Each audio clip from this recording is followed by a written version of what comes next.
Hi everyone, I'm Rakshit Jangid, a second year electrical engineering student here at IIT Indore. So I participated in the last year's IITISoC under the IVR domain, and my problem statement was related to path planning for autonomous race cars. So clearly, when we start to think about it, there are two aspects of it that we need to cover. The first aspect being that okay, we need to generate an optimal trajectory, and the second aspect being that we need to develop a vehicle model that will follow that particular trajectory in order to give us reduced lap times.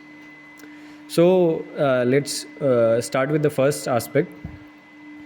So when we start to think about generating an optimal trajectory, the first thought that comes to our mind is that okay, let's try to do something that so that our vehicle has to cover the shortest path on the racetrack, right? So if the vehicle will cover the shortest path, it will take the shortest amount of time, and that should be it. But there is more to it, right?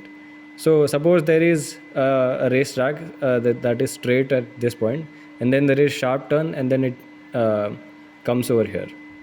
So what our algorithm will give us is that in order to cover the shortest path, our vehicle should move very close to the edges of the racetrack, and hence since there is a sharp turn over here, in order for the vehicle to not crash, it will have to reduce its speed to quite some extent and then regain its speed to reduce the lap time. So again we realize that okay, this is not as efficient as we thought about it in the first glance.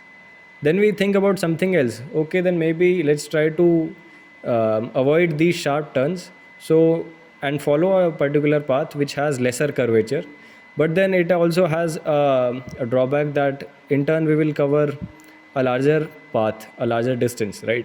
So our optimal solution somewhere has to lie in between both of them.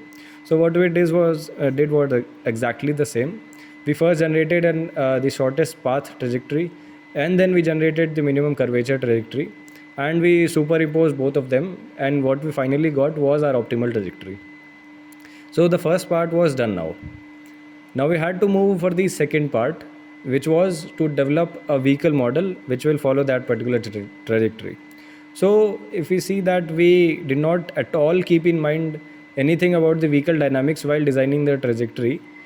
So now when we think about it, our vehicle model has to cover all the forces that are being acted upon the autonomous race car and how it actually will behave, right? So there are many forces that acts on a autonomous race cars, and drag force being one of the major forces that we in general exclude, but for race cars it is quite significant to consider, and other forces are very common.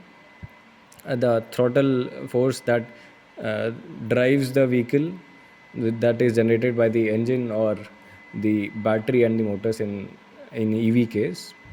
And then what we do is take that particular vehicle model and put it over the optimal trajectory so that it follows that trajectory.